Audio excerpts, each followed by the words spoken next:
going on, YouTube universe? Welcome to the Hip and Shoulder, but more importantly, welcome to another edition of the Round Recap, where we sit down and reflect on the previous round of AFL action, and we're going to be going in a different direction moving forward. I'm going to make some changes, so hopefully the flow of the video becomes a bit better and a little bit of continuity can start to flow through as well.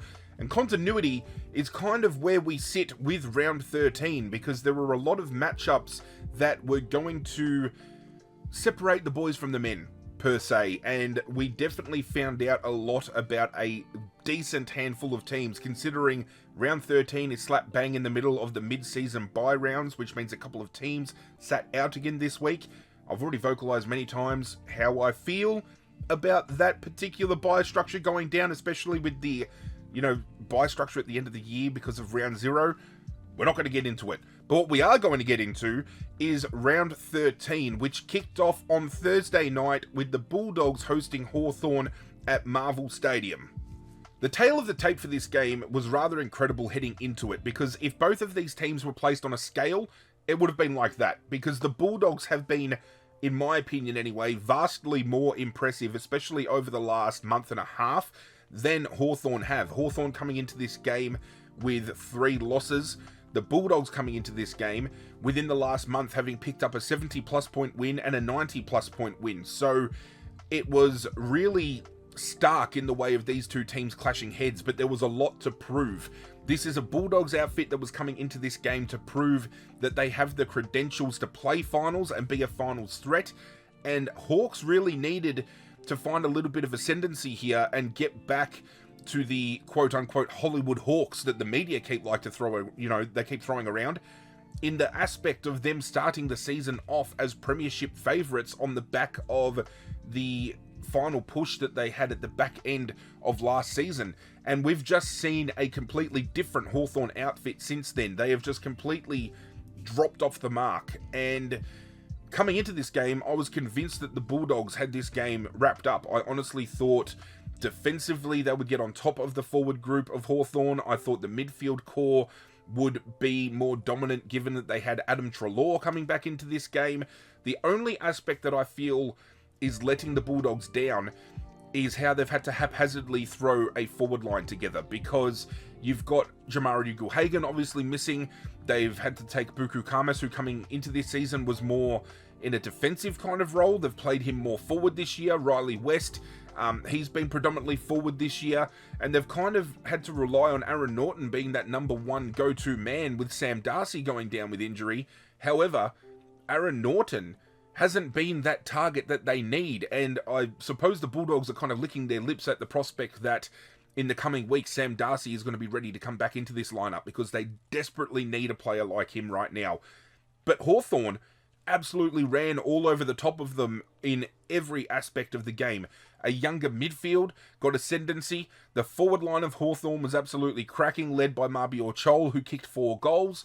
The defensive efforts of Hawthorn really shone through, and I was actually quite surprised, given this was a game where they were missing James Sicily, and I thought to myself, he's been injured, he hasn't been himself, but he has still found a way in moments, not full games, but he's had moments where he's been able to show his dominance as a key intercepting defender, but they did it without him.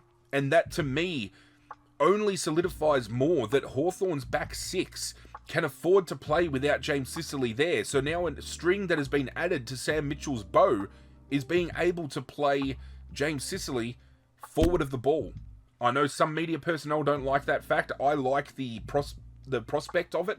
I think, given his marking capabilities, he's not the best set shot. He's had a couple of set shots where he could win the game off his own boot, and he's kind of, squandered that opportunity, but he still provides a target, especially while you've got players like Mitch Lewis, who are out injured and can't get a game, and Mabior Chol being the only really tall forward option. I mean, they've got Jack Gunston, but he's aging, and he's not going to be there, for the next, 3, 4, 5 years like a James Sicily can be. So it's going to be interesting to see how James Sicily is used moving forward, given the solidification of, Tom Barrass and Josh Battle and these players coming in, Giath coming back in through the lineup as well. They're really starting to build that defensive core. And they've relied so heavily on the past of James Sicily being a part of that. It doesn't need to be anymore. This was a masterclass by Hawthorn, who really got back to this hawk ball that everyone's talking about. The Hollywood Hawks. Bulldogs were never in this game. And breaking down the scoreline shows just how off the pace they truly were.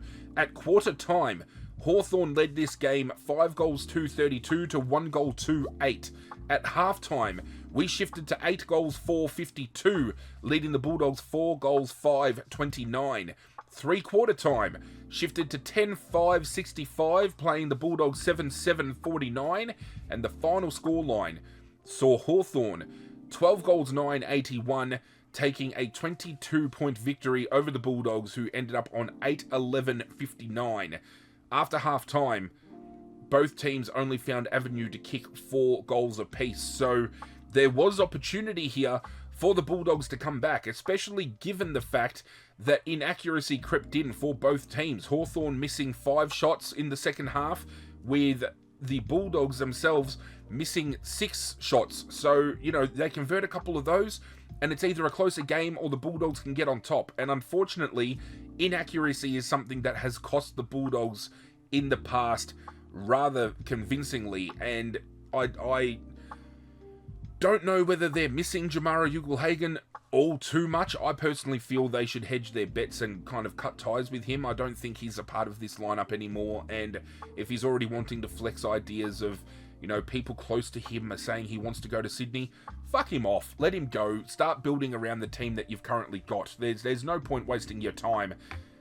They tried so hard, and the Bulldogs, to no surprise, when you break down the players' stats and have a look at the numbers that some of these players were racking up, it is the same culprits that are always standing tall for the Bulldogs, which begs the question of, underneath these A-tier players, where does the Bulldogs' next crop of talent come from? And whether or not that next kind of B-tier, C-tier type players, I don't like categorizing it like that, but that's how the media personnel in the AFL do it, so we'll do it as well. Whether they can step up to the mantle of these A-grader players that are so lauded and spoken about with the Bulldogs list. Bailey Dale leading the way on field with 30 disposals. Matt Kennedy next best on field with 29 disposals. Arguably one of the best pickups in the competition in the way of being traded to a new club heading into the 2025 year.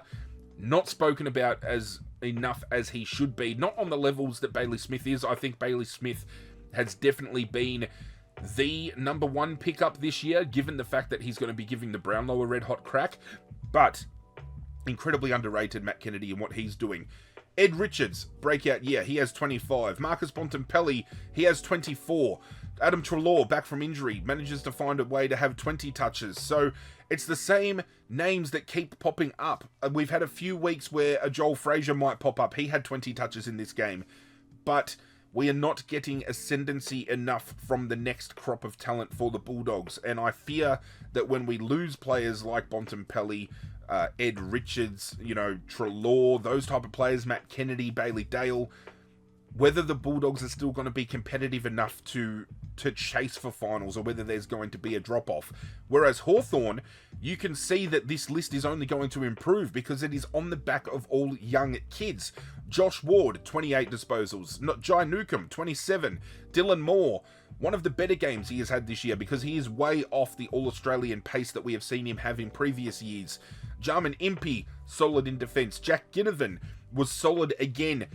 Something he did this week, obviously stirring some controversy with running into an open goal and kind of taunting the player with the ball. I personally don't like the look. And while theatrics and a bit of personality is all good and proper, I just feel that this win, given the track record that the Hawks had coming into this game, something like a taunt like that makes the moment about yourself more so than the team's overall performance, and I feel Jack Ginnivan tried to steal the spotlight a little bit. So much so that Mabior Chol post-game turned around and said that he didn't like the look, but it's Jack Ginnivan, what are you going to do? So that just speaks volumes enough.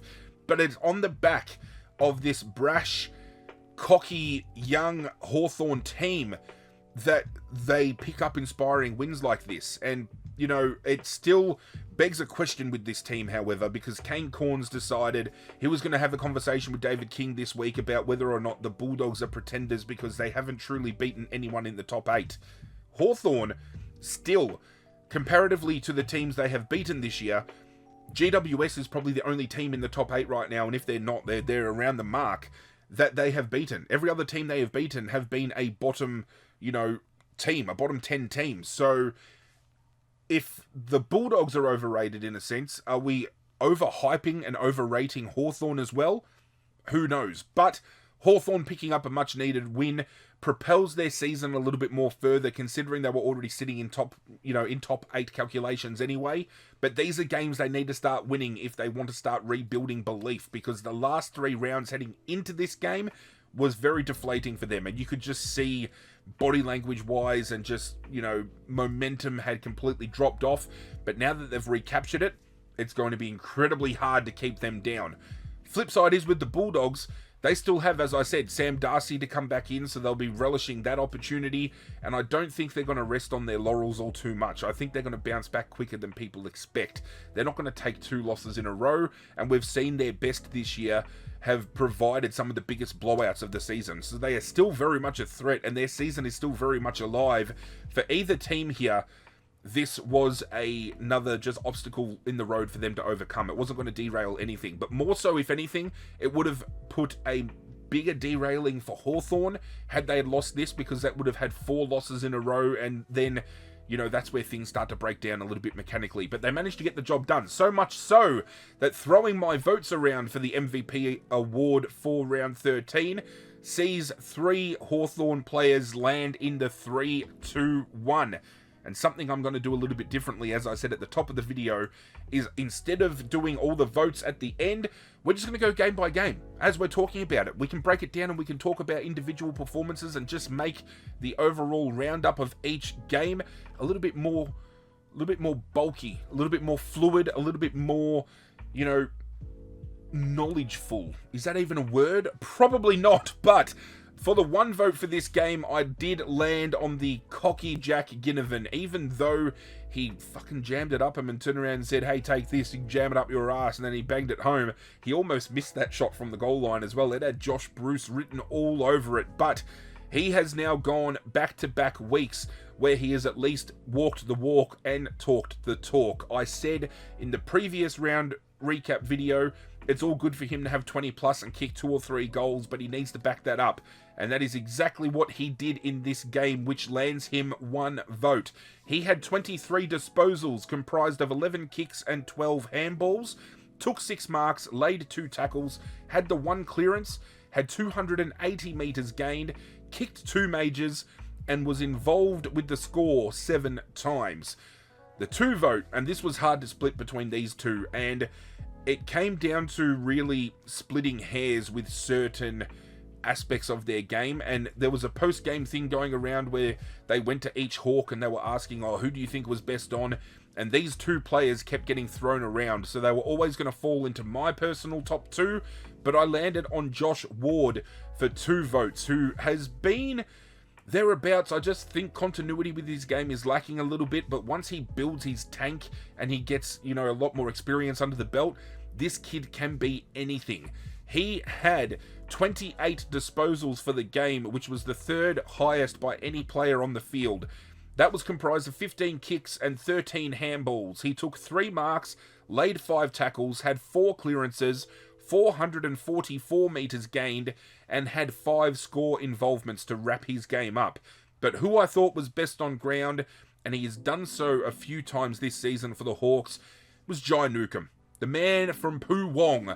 27 disposals, 19 kicks and 8 handballs, 3 marks, 6 tackles, the 10 clearances, 599 metres gained, kicked the 1 major, and had 10 score involvements. And I think that's what is splitting him for the 3 votes and Josh Ward for the 2 votes. I just think in the way of clearance and getting involved with the score, Jai Newcomb was more impactful on field than what Josh Ward was.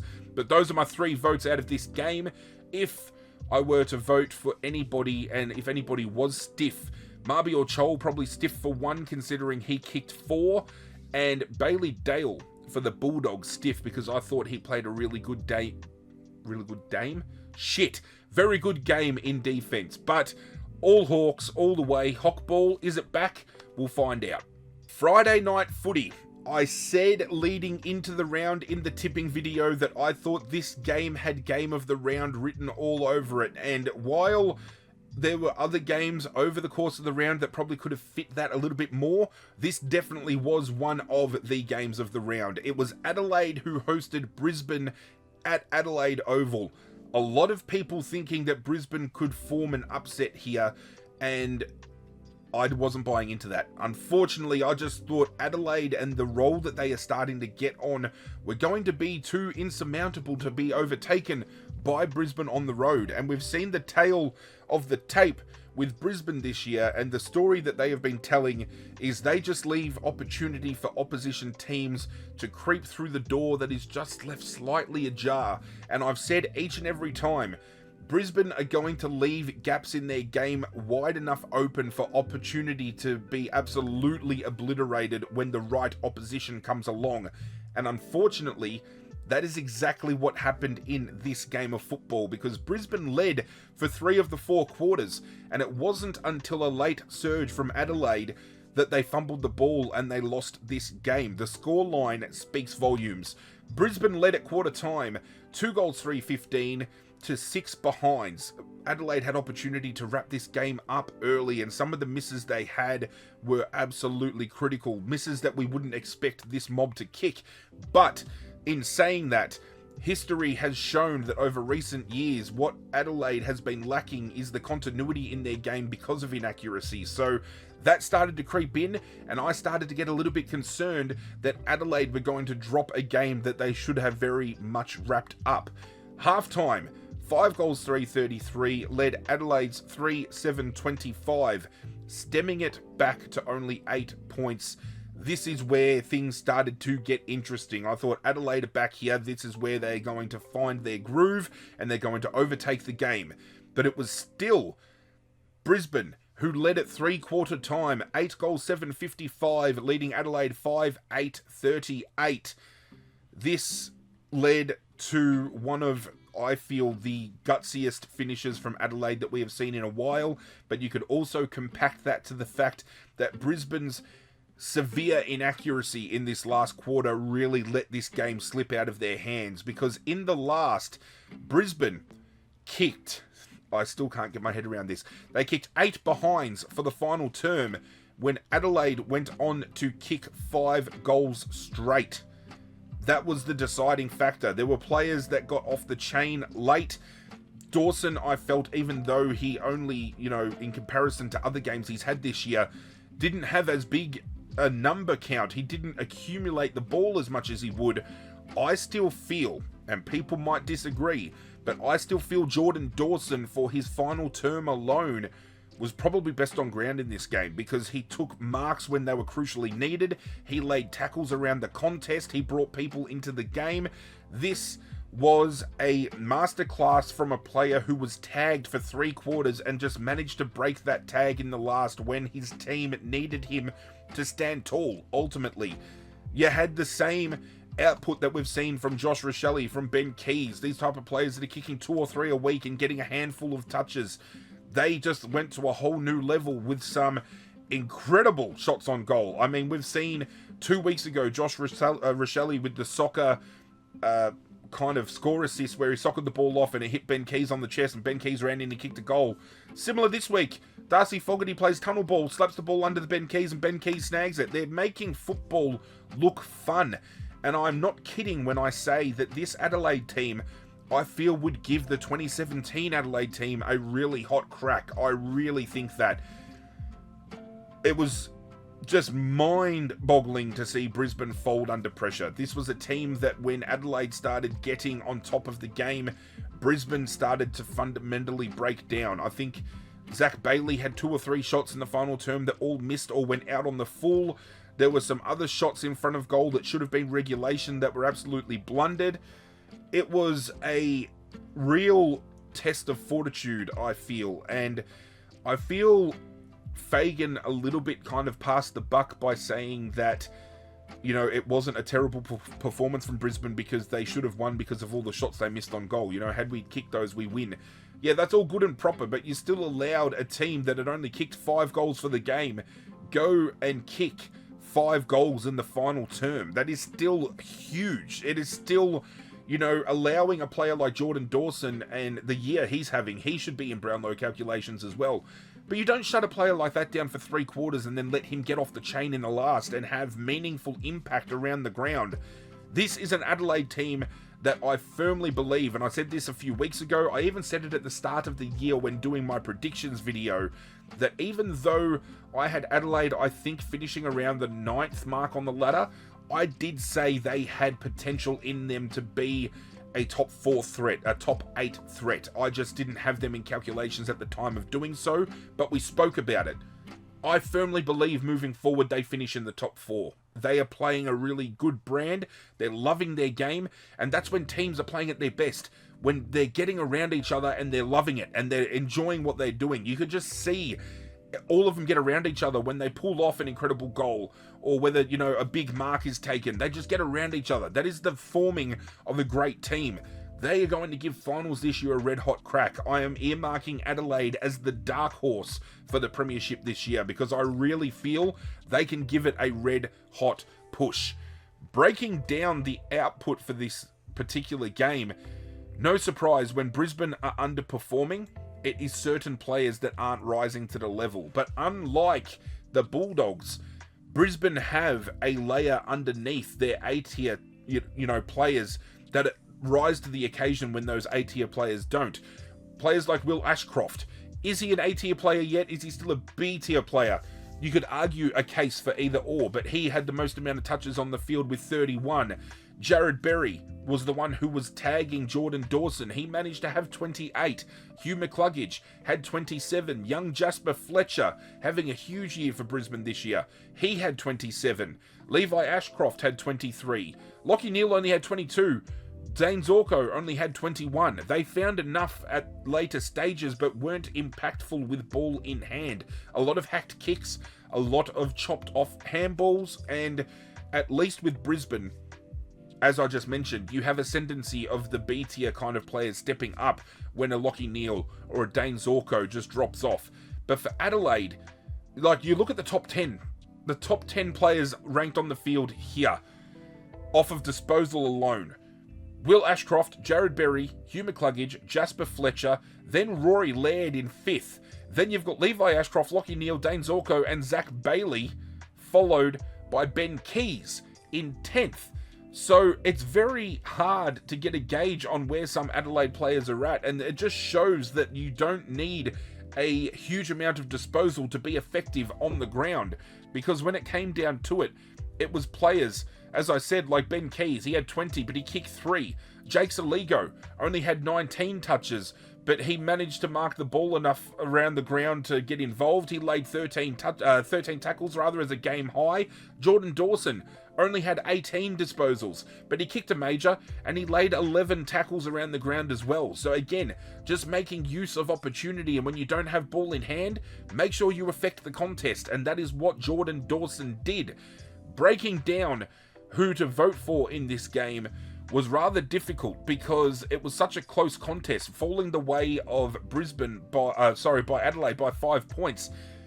I could have justified giving a vote to Will Ashcroft. I could have justified giving a vote to Jared Berry. Had he had kept Jordan Dawson quiet all game and Brisbane won this game, Jared Berry would have been in calculations for votes for me, quite comfortably.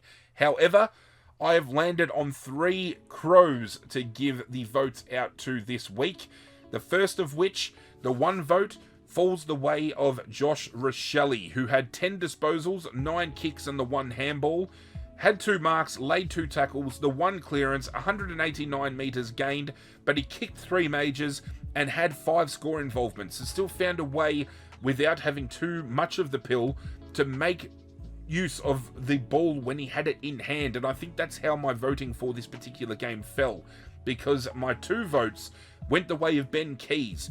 He had 20 disposals, comprised of 10 kicks and 10 handballs, had the 3 marks, laid 5 tackles, had 3 clearances, 372 metres gained, kicked the 3 goals himself, as well as having the 8 score involvement. So again, finding a way to stay involved when he did have ball in hand, and more often than not, almost 50% of the touches he had led to a score that was registered by Adelaide. But my best on ground, already spoke about him. I'm giving the 3 votes this week to Jordan Dawson.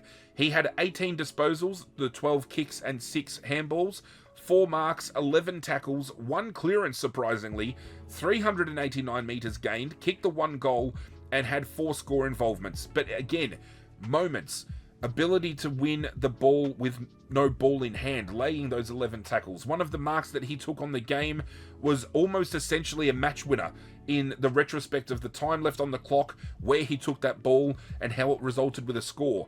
So turning, attention to players like this, and when I'm personally voting for them, you don't need to have 30 disposals to lock up a vote. It is the way you carry yourself on field with ball in and out of hand, how you can bring other players into the fold. I feel that is the mark of a great footballer.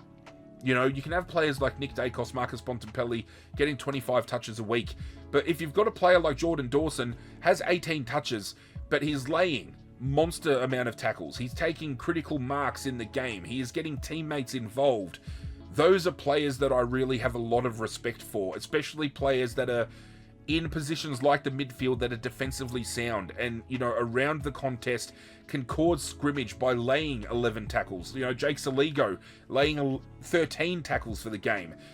Players like that, I have a lot of respect for, and at the end of the day, Crom pick up another win and go forward at really establishing themselves as a finals threat in 2025. Woeful, upset, disappointed, all of these emotions were felt by me because the next game was Saturday afternoon at the MCG, Richmond hosting Sydney. Both of these teams coming off of huge losses in retrospect off of the previous round. Sydney got absolutely belted, and we knew coming into this game they would have a chip on their shoulder because of that fact. Richmond fumbled a loss against GWS that they never should have fumbled, so they really had opportunity to capture a win here. But unfortunately, was not the case, and it really upsets me, and I can see where some people are coming from. They keep trying to reconfirm to myself that, with Richmond's rebuild, we were only expected to win a certain amount of games. Some people saying we wouldn't win a game this year, so, we're expected to lose games. That still upsets me to a point where the last 3 weeks we could have won all 3 of these games and be only a win out of the top 8. That would be huge for a rebuilding club. That would have so much confidence built within these kids. Richmond led at quarter time, and I really thought we were going to give this game a red hot shake. And then it took over an hour and a half for Richmond to kick their next goal following that first term, and that just broke me mentally. It was probably the worst performance we have had all year, without a shadow of a doubt. And with only a handful of Richmond players that could really hang their heads high for the individual games they had, it was a terrible team performance too. And yes, okay, we've got a lot of debutants this year. We've got a young kid, up forward that isn't really setting the world on fire yet, but he's learning. We have some young kids in defence who might be a little bit fumbly with the ball, but, they're finding ascendancy in their role and they're going to be absolute stars when they hit their stride. Unfortunately, they are still kids, and it's going to happen. These fade-outs are going to go down. What just killed me was these fade-outs have been happening with Richmond after 3-quarter time. So seeing a fade-out happen after quarter time and have to endure 3 quarters of just getting beaten up and bullied around the ground, very hard to watch. And I can only imagine how Richmond as a club feel after this loss. Uze didn't mince words. He said that it was a calibre of football that was not AFL standard, which he is absolutely correct. It was not. But I don't know where to sit here. I feel so upset, but I still feel that we're on the right track, and, I can see a bright future for this Richmond list. I can see us competing for finals again within the next 3 to 4 years. I can see us winning a premiership with these young kids as part of it. Just when everything breaks down like this, I think it's just hard for Richmond to bounce back. I'm very keen to see how Richmond do so, because after our break in round 14 on the bye, we take on the Bulldogs, Adelaide and Geelong. That's a tough 3 weeks. That is potential to be 60-plus point losses for 3 weeks in a row, and that's just going to dismantle, I feel, everything that Richmond have been building towards. On the flip side, Sydney answered a huge loss in round 12 quite convincingly by winning by 44 points here. And no surprise that players like Isaac Heaney start popping up, and, you know, Chad Warner, he didn't have as big of a game as I thought he would, but he was definitely more accurate with ball in hand than he was the week prior. James Jordan chopped us up forward. Brodie Grundy, arguably best on ground. I at least thought so. He had so much ascendancy with his ruck work, especially tapping to advantage. He was absolutely insane, and I found that incredibly hard to swallow, given I thought Nankervis would ragdoll him a little bit in the contest, but he really took Nankervis to the cleaners. Dion Prestia had a huge first term, and I thought, here we go, Dion's going to have another huge game. Got clamped at quarter time by James Jordan. Couldn't get into the game after that. And James Rowbottom as well, equally locking him down. James Jordan, for the most part, played a negating forward role where he was tagging Nick Vlaston and took Nick Vlaston's input out of it. So Dean Cox really strategically played chess here, and it worked. It worked well. Breaking down the score line, as much as I hate to do it, you just see where it all broke down. At quarter time, 3 goals, 4-22. Richmond led Sydney 2-4-16. We then shifted into halftime, where it was a 14-point lead the way of Sydney, and I really thought we still had a red-hot crack here, and we had a hot chance on the board to really come out in the second half and shake things up. Sydney led 5-9-39 to Richmond's 3-7-25. We only registered the 3 behinds for that term. Then at three-quarter time, Sydney led 9-12-66 to 3-8-26. We only registered the 1 behind for that term, and then they led and won 11-14-80 to 4-12-36, kicking the 1-goal 4 in the final term. Richmond kicked 3-4 in the first quarter and went on to kick 1-goal 8 for the rest of the game. And a lot of people can pick on our inaccuracy in front of goal. You know, some of them are rush behinds and, you know, spoiled fists and everything else. But our VFL team equally kicked a monstrous amount of behinds as well. So there's something mechanically breaking down with us forward of the ball as a club. And I really hope we can lock down whatever the hell is going on. Sydney picking up this win kind of puts their season a little bit back on track, because let's not forget, this is a team that played in last year's grand final. So we're looking at a severe drop-off, and I didn't think Sydney would be the team to fall from grace this year as largely as they had. Port Adelaide was the team that I said would fall off, and they have, convincingly. But Sydney getting this win, even though it was, you know, quote-unquote, as many would say, only against Richmond, I still feel this helps get a little bit of belief built back into a young team again. And that's what a lot of these teams ride on. Momentum is such an underrated and, you know, underappreciated factor when it comes to sport, especially the AFL, because riding the wave of momentum, especially when you've got the crowd behind you, is so incredibly hard to stop. And I feel Sydney are a team that can ride that wave of momentum as better as any other club. I think that the one club in the competition that rides momentum the best is Collingwood, and I firmly believe that they have done that for years. But Sydney here really have a chance to turn their season around at this particular pivot point. They have a bye this coming weekend. They can reset, bounce back out. Hopefully they can get players like Papley back in. I still don't know how long his injury is going to have him sidelined for. Joel Amati should be back into conversation soon enough, so they can start building a forward line, which they have severely lacked. And with players like Callum Mills coming back into this team and having immediate impact after half back, I feel they can really turn their season around. I don't know how long it's going to take, but I definitely feel for that 7th to 8th spot on the ladder, Sydney can definitely still give this a red-hot crack.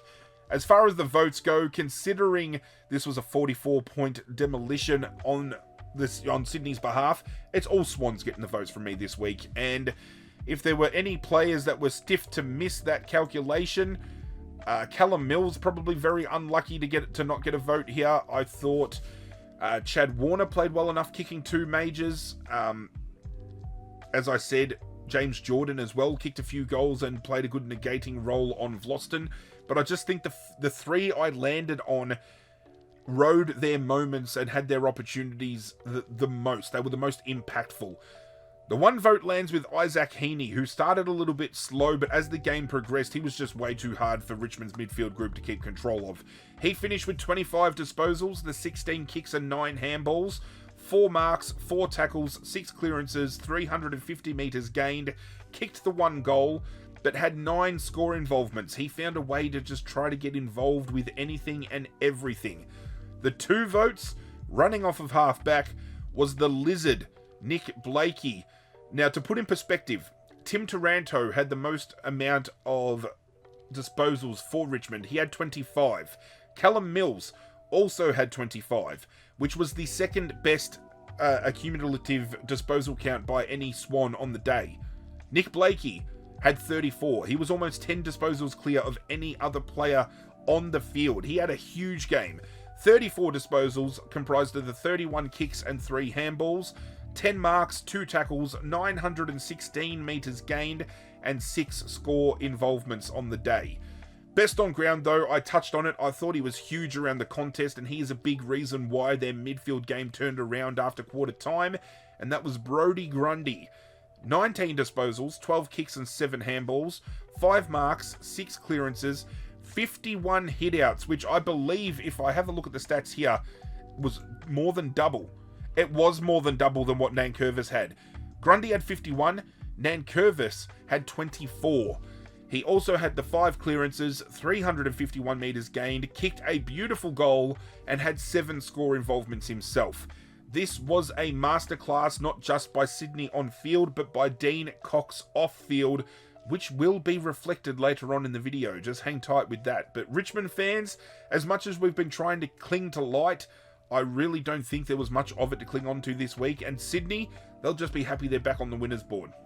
We then shift down to GMHBA Stadium. It was terrible weather conditions, but it was Geelong triumphing over the Gold Coast in a game that I really thought Gold Coast looked very lackluster in. They did not look like the Gold Coast that we have seen in the first half of the season. They looked like they had been found out. They looked like that they had been playing fraudulent football for months, and they've come up against a premiership contender and got absolutely dismantled. And I don't think we can point fingers at anybody in particular, because this was a game where the Gold Coast had players, you know, still playing their usual role, still getting as much as the ball as they usually would.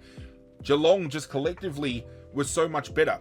And this was a Geelong without Bailey Smith, who was taken out of the game prior due to an injury, which has actually caused a little bit of discussion off field, because it's been revealed that the AFL CEO met at Bailey Smith's house to have a conversation about his off-field antics, which I'm assuming would involve a comment he made about basically getting on the bags, or, you know, getting his nose stuck into some cocaine if they won the premiership. Pretty much by many being regarded as a slap on the wrist, considering it's not often that the AFL CEO would go to your house to talk about things. This is usually something addressed publicly, which they have chosen not to do, which further pushes my point of certain players of certain profile getting preferential treatment from the AFL compared to others. I still hang my hat on the fact that Melbourne and the AFL scapegoated Joel Smith into this drug saga, and we've still got Clayton Oliver out there who is playing games of football, didn't have to succumb to any type of bans or anything like that, despite a pre-season and off-season and even season last year where he was clearly on drugs, doing shit he shouldn't have been doing off the field, and yet was not implicated in any way, shape or form. But Joel Smith has been banned for a certain amount of time, which has killed his AFL career. Similar things here. Bailey Smith talking about getting on the drugs, a history that has been publicly dictated of him actually being on drugs when it comes to off-field antics, and we have a little meeting behind doors and he just happens to fail a fitness test and doesn't play this week. Do you see where I'm going with that? But at any rate, Geelong were vastly impressive here, and even though it only fell the way of 4 goals, they looked so much better than that. This was a game that I feel the scoreboard didn't reflect just how superior Geelong were comparatively to the Gold Coast. The scoreline, shows it all. And it was a scoreline that, again, Geelong just found a way in the final term to skip away, as they have done in numerous weeks. Geelong led quarter time 2-2-14 to the two behinds. They continued to lead by 11 they led by 7 rather at half-time. 4-4-28, leading Gold Coast 3-3-21. It then ballooned out to 6-7-43, leading 4-3-27, with the final scoreline 9-7-61, defeating the Gold Coast by the 4 goals, 5-7-37. Quite impressive to think Tyson Stengel off his own boot kicked that 4-goal differential off his own. I'm pretty sure he kicked 4. He did kick 4. Yeah, he had a good game considering he's been down on output in recent weeks. As I said, it was pissing down rain. There was a lot that really made this game scrappy, and I feel it influenced a lot of games over the weekend because we had some really terrible weather, especially over this Saturday afternoon in particular. But again, players like Braden Fiorini comes in, he has 25 disposals. Matt Rowell had 24 and laid 11 tackles, had 10 clearances. Tuke Miller had 20 disposals. Noah Anderson a little bit down, he had 19, but he still found a way to have 10 clearances on the day. So Gold Coast players that are usually standing tall were standing tall plenty in this game, and they still couldn't get the job done. I feel the biggest talking point out of this game was the hip and shoulder that Tom Stewart laid on Noah Anderson. It was as clean as anything, the perfect execution for a hip and shoulder, I personally feel, and yet there are many that reckon Tom Stewart was lucky to not get suspended. I think that is a terrible take. He hit him flush in the side, copped him in the ribs. It stung. Of course it stings. Laying your body full frontal and just bearing all of your weight into a hit like that is going to rattle you if you get hit in the right spot. And he copped him clean in the side. The perfect execution of a bump that is looking potentially to be outlawed by the way the AFL have been going, especially with a conversation we're going to have about a match a little bit later. But I don't think he deserved anything. Feel free to let me know in the comment section down below how you feel about Tom Stewart's hit. I thought it was perfect execution. I thought Tom Stewart played a brilliant game, and if he got rubbed out for this, I reckon they should just wipe the bump completely. If he got suspended for this, they should have just turned around and said, moving forward, players cannot do that bumping action in a game at all, and just ruin something that we have seen happen in every game for as long as we can remember. That being said, and getting that out of the way, 4 goals difference, 3 Geelong players I feel played big part in that fact, and that is why the 3-2-1 are all landing the way of Geelong this week. 2 names in particular popping up in back-to-back weeks, no surprise. The 1 vote goes to Tyson Stengel. As I said, I feel he was the deciding factor up forward for the Cats. He had 11 disposals, 9 kicks and 2 handballs, 3 marks, 5 tackles, 241 metres gained, kicked the 4 goals, and had 5 score involvements. This next man, I feel, is probably the best kick into the forward 50 of 2025. Normally it is a player like Errol Goulden that would take this mantle, but this player, I feel, with his use of ball in hand when it comes to hitting his teammates on the chest, lace out, he is absolutely incredible. He is one of the best in the business.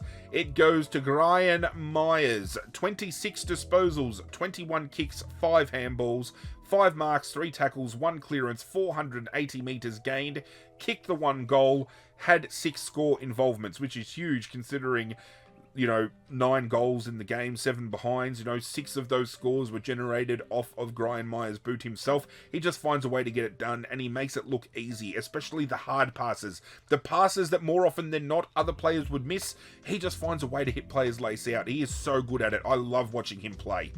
The best on ground moniker this week goes to a man who absolutely dominated the disposal numbers. He dominated clearance, and he was absolutely everywhere. It goes to Geelong's Max Holmes. 40 disposals, 25 kicks, 15 handballs, 6 marks, 5 tackles, 10 clearances, 861 metres gained, and he also had the 6 score involvements. This team has just proven that they can beat a finals contending team, even though, okay, Gold Coast never played finals before, that's fine. They're still playing a calibre of football that earmarks them as a top 8 team this year. They did this without Bailey Smith. They had Patrick Dangerfield come back into this game. Didn't have as big of an impact as we thought he would have. Looking at his numbers, actually, let's get those up real quick just to see where he did fall on the wayside. He fell on the wayside of only having the 7 touches for the game. Didn't have a clearance. Only took 1 mark, so finding his feet. Jeremy Cameron didn't register a score in this game. I lie. He kicked 1 behind. So they did this on the back of the Coleman medalist, or who's leading the Coleman, at least at this point in time, as far as I know, only kicking 1 behind for the game. That's why players like Tyson Stenkle kicking up and kicking 4 really, epitomizes that Geelong have an ability to have an even spread moving the ball forward. They're only going to get better when Bailey Smith comes back in. They're infinitely better when Jeremy Cameron is firing goals. This could have been and should have been an absolute blowout. Gold Coast should probably consider themselves lucky, but with the run home Geelong have moving forward, if they don't finish top 2, they have absolutely fumbled this season. Speaking of fumbles, Corroboree Group Oval Manuka up in Canberra, considering I'm in Melbourne. GWS hosted Port Adelaide in a game that I was convinced Port Adelaide would not get close to GWS in. Quite shocked to see that for most of the game, Port Adelaide was actually in front. This was a genuine arm wrestle, and it was in the final term that Port Adelaide were just able to put their foot to the pedal to the metal, their foot to the ground, and in the dying moments just found a way to kick a couple and get in front. I love arm wrestle games, especially when 2 teams have a lot to play for here. GWS finishing a game so close against Richmond last week really would have pushed them to want to do a hell of a lot better and get back to the football that we have seen them play earlier in the season. Port Adelaide have had one of the biggest drop-offs that we have seen in recent history comparatively to where they've finished in recent years. They really needed to pick up a win here, considering some of their losses this year have been absolutely embarrassing. So the fact that they've managed to pick up a win on the road is huge for them. The scoreline tells the tale of how big of an arm wrestle this game really was.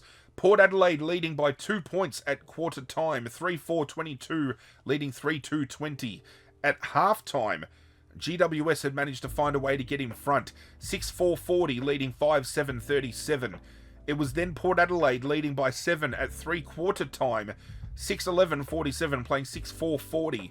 And then late in the term, they were able to skip away 9-12-66, defeating GWS 7-8-50, 16 points the way of GWS. An outcome that I feel that would have been completely different if Toby Green hadn't been taken out effectively out of the game at the beginning of the game. Alir running through in a marking contest and blatantly throwing a knee into the back kind of kidney area, maybe the side of the hip of Green, and giving him a perler of a corky registered him absolutely useless.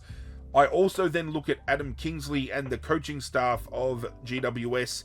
Instead of making the decision then to activate their sub, they had Toby Green play out of full forward for the next half of football and didn't make the decision until after half time. This is something that should have been instantly rectified by activating the sub, given Toby Green could not make a contest if he had tried after that. He was just struggling big time. Again, Brent Daniels, starting sub. I understand he hasn't played a game of football since the start of the year, but he is the type of player that should have been in their starting 22.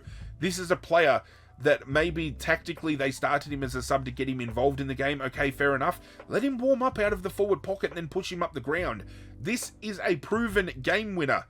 He has gotten GWS to a prelim final off of his own boot in the past. I just don't understand the decision. I can probably understand it to a certain extent. Okay, he hasn't played football for a while, let's make him tactical sub. But a player with his capability, an All-Australian... Did he make All-Australian? Has he? I think he might have in the past, but he has that type of caliber within him. I just don't understand why you would play a person like that when this is a winnable game for you. Get him on the field. If you have to tactically sub him out because he's got ring rust, then you do so. But then again, that also brings up the conversation point of whether we should have a sub. I feel we shouldn't. Scrap it, 5 men on the ground, nice and simple. That way, if Toby Green goes down injured, take him off the field. It doesn't take somebody out of the game in order to do so. He can be there. You know, you don't have to tactically sub somebody out and then an injury happens and then, you know, you're one man down. I just feel there's ways around it. Port Adelaide, though, just finding ways to get it done. Digging deep. It was a big win for Ken Hinkley. Keeps a pulse on their season alive just a little bit. I don't think they make finals this year. They've just been too far off the mark for me. GWS, now their spot in the 8, I feel, becomes rather shaky because they drop games like this more than they should, and they really shouldn't be. Especially when you, again, break down the stats of players and you break down the ball getters. Tom Green had 31, Lockie Ash had 30, Whitfield had 24, Buckley in defence had 24. So this just shows how defensively sound this game was from a GWS perspective. When out of your 5 disposal getters, can even go as far as top 6 disposal getters, Lockie Ash, Lockie Whitfield, Jack Buckley, Sam Taylor, Connor Iden. They're all defenders. That's almost GWS's back 6 within the top 6 disposal getters for GWS. A little bit of alarm bells there, given it just shows how often or not Port Adelaide had the ball in their forward half. If we bring up the stats just to confirm that, inside 50s, it was actually an even spread, 51 inside 50s to 49. That is huge, given the 2025 average is about 52 inside 50s, and they've both pretty much hit the average. And their own averages as well. 52 for Port Adelaide, they hit 51, 49 for GWS, and they've hit that. Disposal efficiency, they were both around 65 to 70%. They both had pretty much the same amount of disposals, same amount of kicks, same amount of handballs. Free kicks was pretty lopsided. I mean, 16 to 29 the way of the Giants, and they still couldn't get the job done with almost double the free kicks, and a lot of people were complaining about that fact. Again, well, we won't get too much involved about that because we could be here for hours talking about the state of umpiring right now, but let's not forget, when the AFL think that the AFL currently in its state is the best it's ever been, we're not going to be seeing change anytime soon. But looking at the votes this week, 16 points the way of Port Adelaide, I still couldn't not justify giving a vote to Tom Green. I thought he played his guts out in this game. 31 disposals, comprised of 16 kicks and 15 handballs, 5 marks, 4 tackles, 11 clearances, 515 metres gained, and 5 score involvements. Connor Rozee gets the 2. I feel his move to half-back has been rather revolutionary for his career, and I think he has found his permanent spot at Port Adelaide. 28 disposals, 17 kicks, 11 handballs, 7 marks, 6 tackles, 2 clearances, 685 metres gained, 1 goal, and 4 score involvements. But it was Mr. Zach Butters who I believe picked up best on-ground honours in this game. 32 disposals, 16 kicks, 16 handballs, 2 marks, 7 tackles, 12 clearances, 453 metres gained. He only had the 2 score involvements, but that's okay. He was absolutely dominating the clearance game more often than not. If Port Adelaide were winning the tap, he was getting the ball out of there, and that's exactly why he is tagged as one of the best players on Port Adelaide's list. Boy, would I love Richmond to have a real hot crack at him. I know we're linked to using our first rounders to pick up Harley Reid. I would very much love a Zach Butters to be more in that conversation, but I'm not the list manager at Richmond, so don't give me the powers that be. But Port Adelaide winning this game was huge. Again, certain players not really delivering as much forward of the ball as I thought they would. I thought Jesse Hogan would kick a hell of a lot more than 2 goals. Obviously, as I said, no Toby Green for majority of the game, so no score from him. Aaron Cadman only kicked the 1 goal. He missed a sitter that I thought he would more often than not snag. Willie Riola kicking the most for Port Adelaide with 2, and then it was an even spread amongst midfielders pretty much, just getting on the board. Port Adelaide just finding a way to kick and score and win. Again, much needed win for Ken Hinkley. I still personally feel that at the start of the year, he should have had an ascendancy plan for Josh Carr in which Ken Hinkley takes the backward step, Josh Carr coaches, and Ken Hinkley imparts his knowledge onto the game. Not the case, not happening, but that's okay. Port Adelaide, don't think they play finals. GWS, starting to really make a disbeliever out of me, and I think they might miss finals as well. This is, I feel this is a win for Port Adelaide, but an outcome overall for the game that throws a lot of question marks either side of the board here. I don't know where to sit.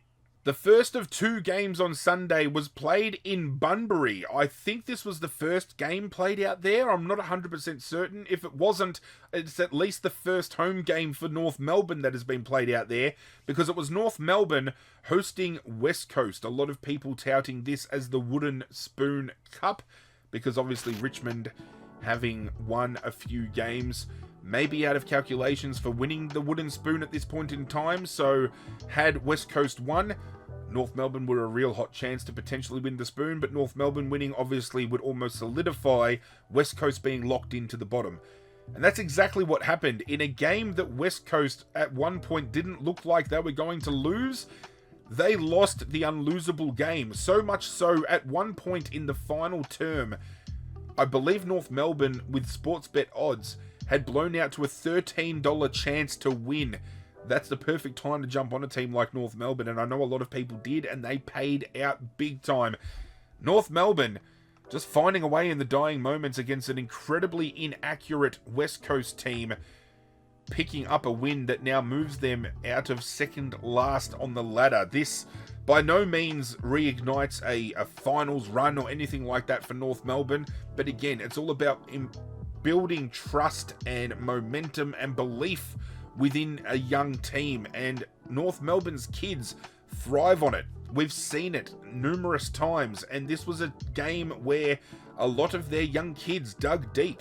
I've felt there were a lot of game-breaking moments that were based around the kids on North Melbourne's list that really stood up tall. It wasn't until late in the game that players like Cam Zurhaar started getting truly involved in the game.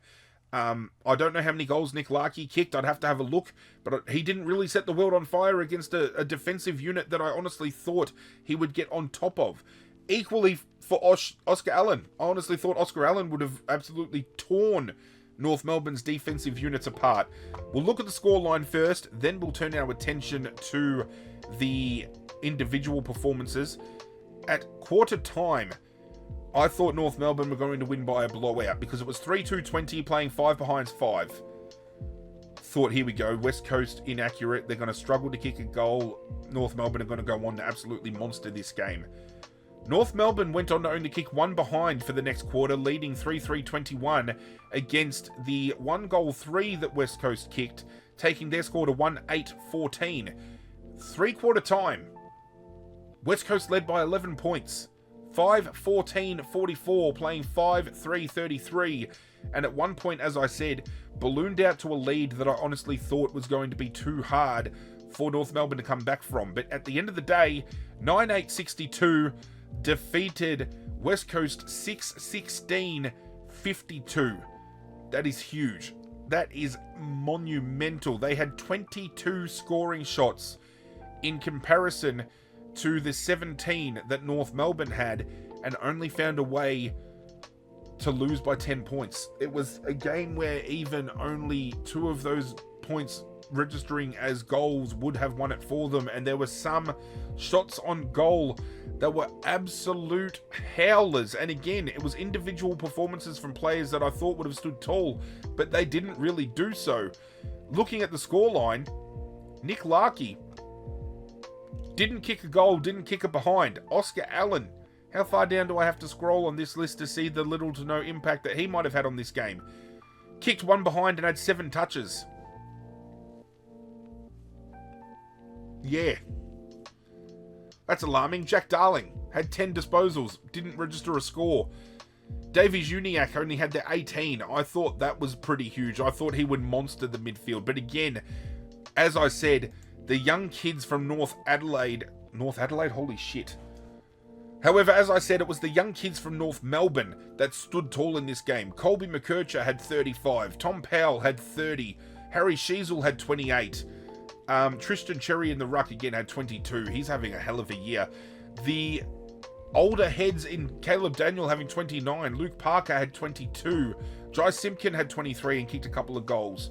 Young Dylan Stevens had 19 and got in and around the contest. It was a game that by stat was absolutely dominated by North Melbourne, and the run home that they had in that final term, you could just see momentum had completely shifted, and the body language from West Coast just showed exactly where they were at. Harley Reid went from winning contests to just wanting to pop up and start little spot fires around the ground, and he's easily dismantled mentally on the field. I feel that's his biggest letdown.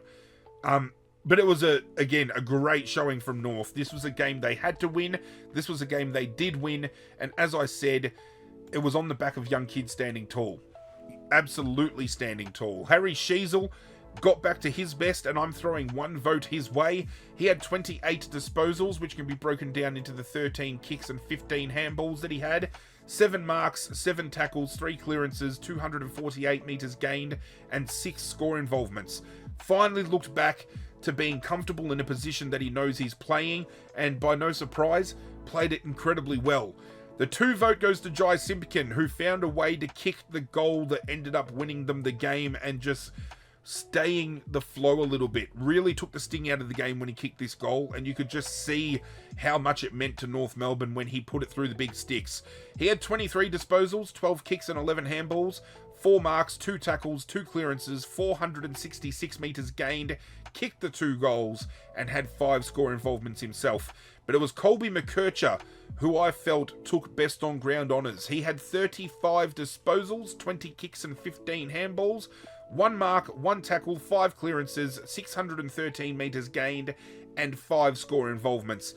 Players like McKercher are the future of this club. Players like Sheasel, players like Tom Powell, seeing all of these kids rally together underneath the leadership of Simpkin, of Daniel, of Parker, of Cherry, it was incredibly inspiring to watch. As a neutral supporter, these are the type of games you love to see from clubs that are kind of rebuilding and trying to rediscover themselves.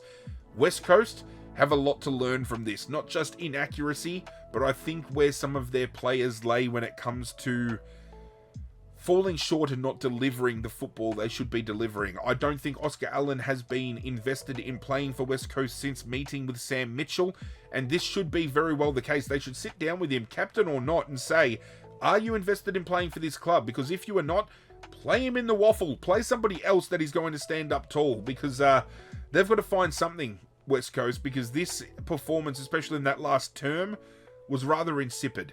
Sunday night saw an absolute belter of a game when I actually thought at quarter time it was dead, so I actually stopped watching after quarter time, and when I saw the final score play out, I was actually quite surprised. It was played at the MCG, Carlton taking on Essendon. Both teams desperately needing a win. Essendon want to play finals.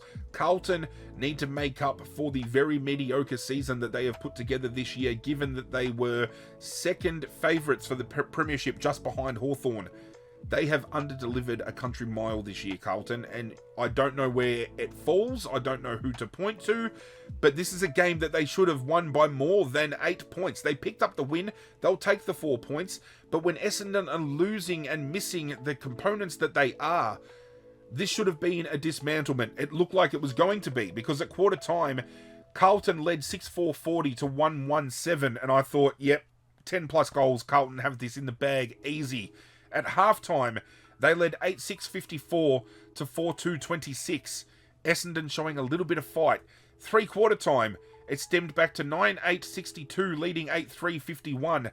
11 points, anybody's ball game, but at the end of the day, it was Carlton 11-12-78 defeating Essendon's 11-4-70.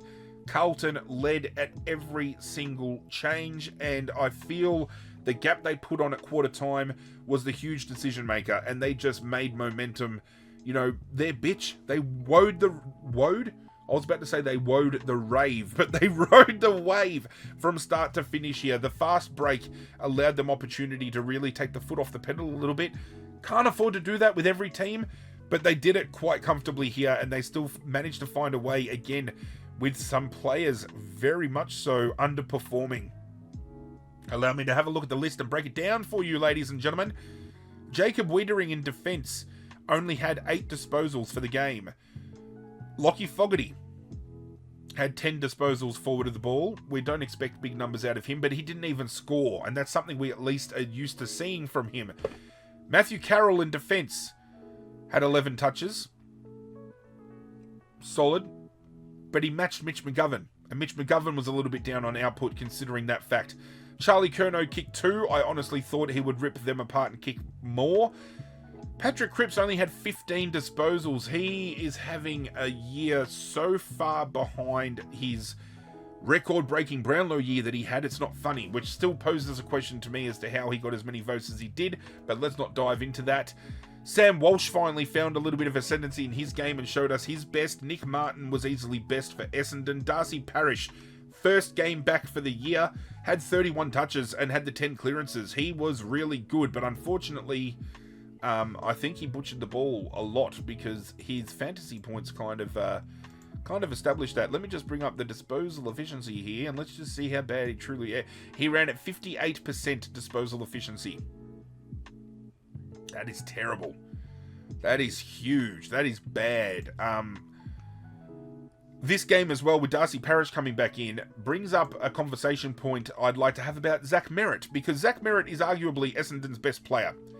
Can't dig around that fact, and there's no one that can convince me otherwise of that fact being incorrect. We have seen him played as a forward this year. In this game, he was played in defence. I don't know what Brad Scott is fucking doing at Essendon, but do not play your captain and your best player out of position. He is a midfielder, true and true. You are screwing yourself more than anybody else by playing your best player not in the position he needs to be playing in. And I feel Darcy Parish coming back into this lineup only forces Zach Merritt out of it, because while you've got Parish in the midfield, you can't have Zach Merritt, Jai Caldwell, Sam Durham, all of these players in there at the exact same time. I would rather be looking at Darcy Parish as maybe a high half forward, maybe even running him off of half back with his kick. Who knows? At 58 disposal efficiency, I wouldn't be having him in the midfield, fucking not by a long shot. Speaking of Sam Durham though, conversation point needs to be had, and this is causing a lot of controversy out of this game. Hip and shoulder attempt, I don't know whether it hit Adam Cerra in the head or not. I personally saw it a little bit differently, but he has been slapped with a 2-match ban. No concussion from Cerra at all. He did cop a little bit of a black eye, so he must have gotten hit high, but it wasn't by the shoulder. It looked like shoulder on shoulder impact. Maybe Adam Cerra's head hit the side or the back of Durham as he kind of turned into the hit. But they've slapped him with a suspension because of the act, and I kind of knew that was going to happen. One of my closest friends is an avid Essendon supporter, and I said to him, look, probably lucky he didn't concuss because he'd get 3 to 4, but I still reckon they'll suspend him for 1 or 2, given the action. Now, a lot of people are arguing, you know, as kids you're taught to go side on with the ball to pick it up. A lot of people, especially old school, were taught to go for the ball head first, because then if you're taken high, you at least earn a free kick. You're winning the hard ball. You've got to earn your disposal.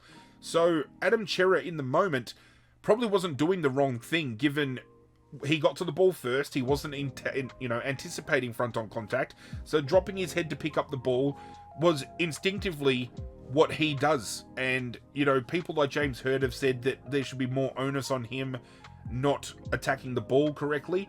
Some media personnel like David King are wanting the MRO to bump up the suspension from 2 weeks to 4 to 5, given the fact that this act has severe potential to cause injury, which it does. Had he had hit Adam Cerra flush in the head, he would have knocked him the fuck out. And that is why I feel they're trying to outlaw the ban as much as they are, or ban the bump. Sorry, not outlaw the ban. They're trying to ban the bump. I'm getting fucking delirious right now. It's fucking 4 o'clock in the morning while I'm recording this, so I apologize. But Sam Durham, the act, and probably I'm happy in a way that they've suspended him, because they've finally suspended the act and not the outcome. The outcome would have tacked weeks on. This is how it should always operate, but unfortunately, it is not the case. Very interesting watch to see where it goes from here, considering, you know, some are pushing for more, some are pushing for less. I don't know whether Essendon are going to contest this, because they'll say that he didn't get him in the head with his shoulder. It was very reminiscent of the prelim final between Richmond and GWS all those years ago, where Trent Cotchin kind of barreled into Dylan Shiel, and Trent Cotchin's back kind of made contact with Shiel. They could probably use that as precedent to get Sam Durham off if they wanted to, considering Trent Cotchin was able to play in the grand final the following week. Very interesting watch, but again, creates conversation. So I would like to know what you think about Sam Durham's bump on Adam Cerra. Does it deserve weeks? Should he get off? Should he get more? Let's talk about it.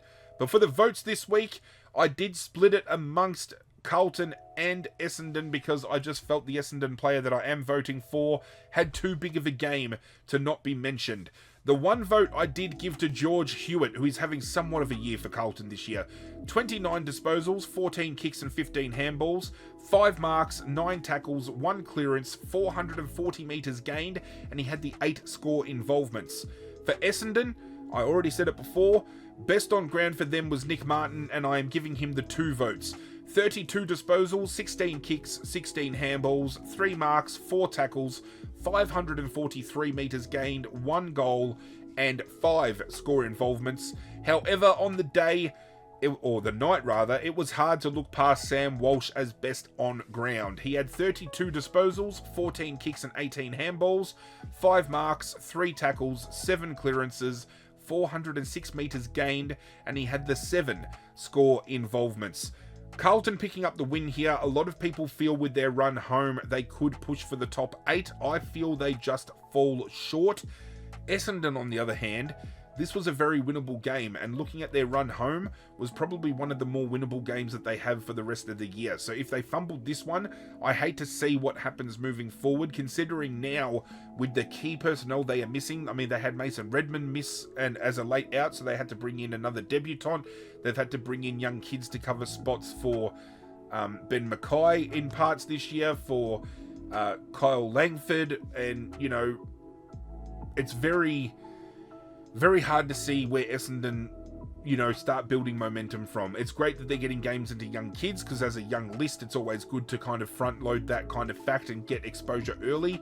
But as far as playing finals this year goes, I think maybe they just miss out. I'm thinking maybe the 9 to 11 mark for Essendon, which is kind of ironic given the Bombers. I'm not going to get too involved in that joke. I don't want to get cancelled.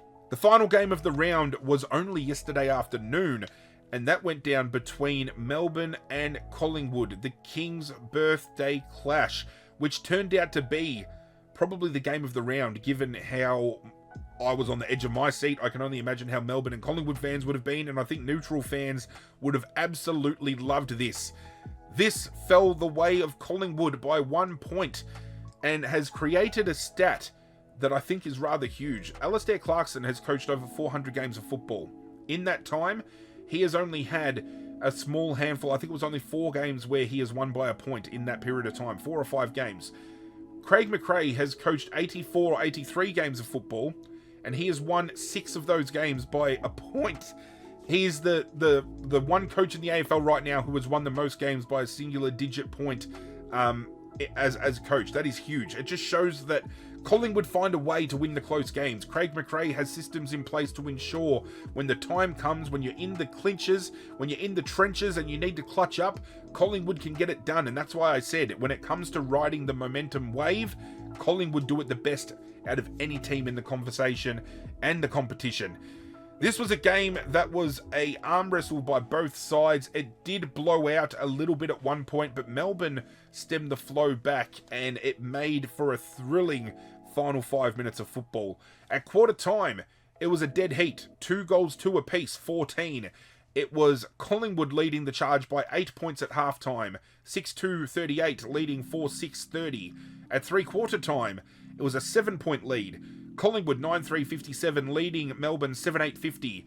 And then the final scoreline, Collingwood 11-6-72, defeating 10-11-71, the way of Melbourne. Again, kicking themselves out of a game where they could have very well won.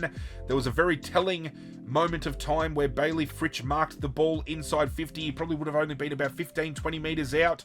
Did not realise Isaac Quaynor was running in from behind him. Played on from a mark. Kicked it behind. It was telling.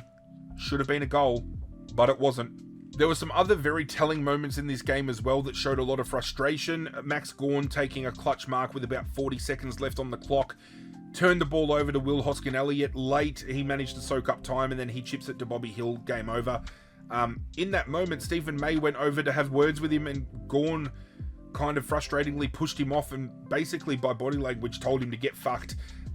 Footage after the game showed that Stephen May went back to him after that moment, and then after the game had finished, neither player went near each other. Max Gawn apparently went down into the rooms and went away from everybody, and media personnel were saying, you know, Gawn is probably starting to feel very frustrated and hopeless because he's had to front the media as captain. He's had to carry this team on his back. And then moments like this, you know, he fucks up and he turns the ball over. We're all human. But to have another player kind of get up in your face about it, like, we don't know what Stephen May said. It's trying to say here in this news article, I'm going to click on it real quick and just bring it up because it says Gawn explains the May interaction here. I want to see if it says... Gawn has said, we just both want to win, and I'm not exactly what was said. It was very loud with the crowd and whatnot, so Gawn's trying to brush it off. But we both want to win, and it was really very disappointing last 30 seconds in the way it played out. Yeah, it definitely looked like Stephen May was kind of getting stuck into him for the Blaze kick, and Gawn was telling him to get fucked. He definitely heard what Stephen May said. I mean, his reaction said it all, but he's obviously not going to reveal to the media personnel exactly what was said. He's not going to throw a teammate under the bus. Your captain doesn't do that. But very hard fought by Melbourne. Again, though, a game of inaccuracy that really cost them. The same thing happened last week or the week prior against St Kilda. So Melbourne still finding a way after a very putrid start to the season to kind of still be relevant, almost knocking off the top of the ladder team. And if they can match it, if their best can match Collingwood, then they've got something going for them. But then again, you look at the outs that Collingwood had in this game, they've still got 4 or 5 players to come back in to solidify their best 22, 23. So Collingwood can only get better. And this was a game where Nick Dacos played like absolute dog water. Leading up until 3/4 time, he had no impact on this game. He was heavily tagged by Ed Langdon, so much so that personalities like Grant Thomas are urging the AFL to look at how Ed Langdon was able to get away with scragging Nick Dacos off the ball as bad as he was. And that tag kind of dropped off at 3/4 time, and Nick Dacos found 6 or 7 touches that were very pivotal. He kicked a goal in that term as well to get them back in front. It just shows you can't keep a good player down. Like, he might not have had the impact he usually has, but they let him off the chain and he had enough impact to help get Collingwood over the line. That just shows the pedigree of what he is. And as well, speaking of pedigree, I mean, Josh Dacos was clearly best on ground in this game. So the Dacos brothers, if one's not fucking dominating, the other one goes absolutely ballistic. I still think Collingwood are the best team in the comp. Best team in the comp. And they just showed it by how level-headed they were with ball in hand. They knew they didn't have to blaze away when they were in front. They knew to control the tempo. Some teams get carried away a little bit and feel that they need to kick another goal to get in front, but they were happy with 1 point and minutes left on the clock to chip the ball around and maintain possession. You know, good teams do that. Collingwood, they executed that flawlessly. Some people are saying that the umpiring was very lopsided. I personally didn't think so. Some people feel Dacos was getting some easy free kicks. There was a moment where he got a free kick for a push in the back. Some players are arguing, or some people rather are arguing he didn't get pushed. I think that push was rather clear. Probably makes up for all the free kicks he didn't get for getting jumper pulled and scragged off the ball all game by Langdon. But didn't think the umpires dictated this one, especially when Melbourne... you know, if we break down the stats, I'm pretty sure Melbourne dominated a lot of those stats and still couldn't find a way to get the job done. And that's what a lot of people are kind of finger pointing to here. Well, actually, no. Collingwood in the end absolutely monstered them. I mean, they had 40 more disposals in the end. They had 30 more kicks. They had more handballs. They had less inside 50s. They were more efficient with ball in hand. They had the 9 more free kicks. I mean, it was 29 to 20 free kicks in the end.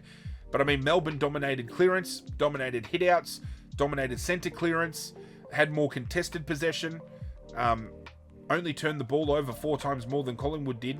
But Collingwood had 40 more marks, almost 50 more marks. They had 70 more uncontested possessions. That's where Collingwood win. They get you with the uncontested ball because they just are so damaging with moving the ball from defensive half to forward half, by slowing down play, by keeping momentum on their side. Ultimately, I feel that's what won them the game. And that is why, even though in a close contest, it is 3 Collingwood players that are getting the votes this week. The one vote I am giving to Scott Pendlebury. He is like wine. He just gets better with age, and I still feel he could probably play for the next 2 to 3 years if we're being honest. He'll smash the AFL record for most games played comfortably. 29 disposals, 13 kicks and 16 handballs, 10 marks, 2 tackles, 3 clearances, 316 metres gained, and 6 score involvements. Speaking of getting better with age, his teammate, his brother-in-arms, Steele Sidebottom, having an absolute belter of a season. If this man is not named on the wing for the All-Australian team this year, I would be hugely surprised. 25 disposals, 13 kicks and 12 handballs, 8 marks, 1 tackle, 2 clearances, 425 metres gained, a beautiful shot from outside 50 with little to no time to kick it, and 2 score involvements. Okay, didn't get involved overly with scores, but when you give ball in hand, he is very clean. And if you were banking on anybody to take a kick from outside 50 or on the 50 off of 1, 2 or 3 steps to kick a goal, I'm giving it to this man. Best on ground, though, he won the award for best on ground, and he's getting the 3 votes from me. It was Josh Dacos. 34 disposals, 25 kicks and 9 handballs, 11 marks, 2 tackles, 2 clearances, 545 metres gained, and 7 score involvements. I don't think anybody was stiffed here. Clayton Oliver was probably best for Melbourne, then followed by Max Gawn, but I think these 3 men pretty much epitomised everything Collingwood did in this particular game. It was the senior heads that really showed their form.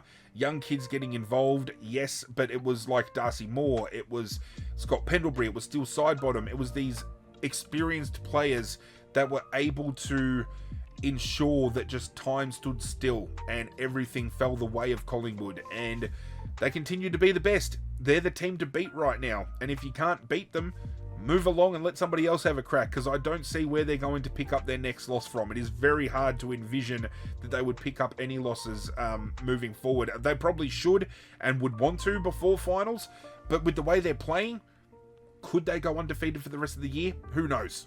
As far as the votes go for the MVP award for the 2025 season, after 13 rounds, our top 5 looks like this. In 5th place on 14 votes, we have Andrew Brayshaw and Zach Merritt. 4th place on 15 votes, we have Caleb Sarong. In 3rd place on 18 votes, we have Noah Anderson. In 2nd place on 20 votes, we have Bailey Smith. And leading the charge in 1st place on 21 votes, we have Jordan Dawson and Nick Dacos. As for the overall ladder for the 2025 competition, we are really starting to see some teams really lock their positions in, while other teams are starting to make some movements that could shake things up in the back half of the year. In 1st place, now a game and a half clear, we have Collingwood on 44 points. In 2nd place, we have Brisbane on 38. We have Adelaide and Geelong in 3rd and 4th respectively, both tied on 36. Our top 8 is then rounded out by the Gold Coast, who have dropped down to 5th, Hawthorn, who are in 6th, both on 32, and we then have GWS in 7th and Fremantle in 8th, both on 28. The Bulldogs sit in 9th, with Essendon at 10th, both on 24.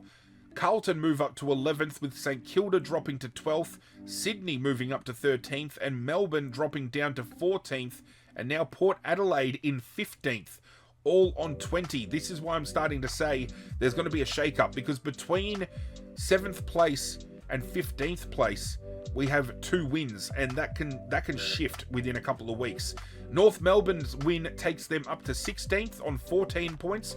Richmond's loss drops them to 17th on 12 points, and West Coast stay in 18th place with the 4 points.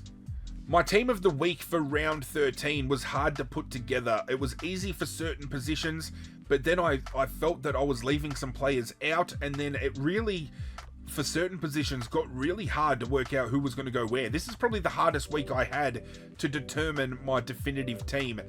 I hope it lands well, and as always, if it does, if it doesn't, you can let me know your thoughts in the comment section down below. But this is where I landed for the Hip and Shoulders team of the week for round 13. In the back line, we have Jeremy Howe and Connor Rozee in the back pockets, with Stephen May at full back.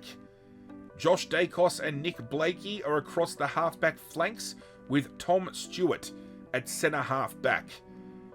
Across the midfield, we have Steele Sidebottom and Max Holmes on the wings, and Jordan Dawson in the centre. Our forward line sees Keziah Pickett and Brian Myers on the half-forward flanks, and Ben Keys Not traditionally in this role, but he's playing out of centre-half forward, with Josh Rochelle and Tyson Stengel in the forward pockets, and Mabior Chol at full forward. Our ruck line sees Brodie Grundy in the ruck, with Zach Butters as ruck rover and Jai Newcomb as rover.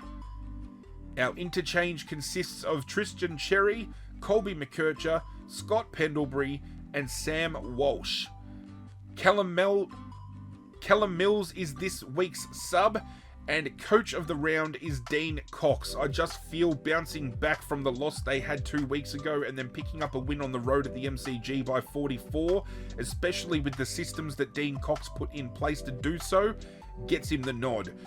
Obviously, Craig McRae winning by a point could have him up here as well, and Matthew Nix getting the win over Brisbane is also a honourable mention, but I just feel Dean Cox had positions that he really played well here to make sure Sydney picked up the win, and they did so emphatically. That is it for today's video. The round has been officially recapped. I do thank you for joining me as always. If you enjoy what I'm doing, feel free to hit that like button down below. With this shift, I hope things flow a little bit better now. I hope it's more easier to watch.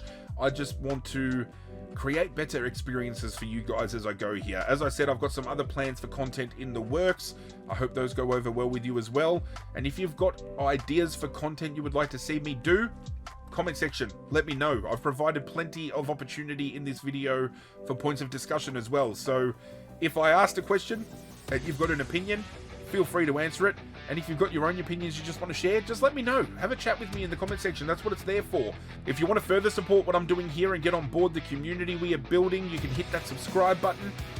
I would appreciate it if you did. And thank you to everybody who has done so already. But that's it from me, guys. I'm out of here. And as always, I will catch you guys next time.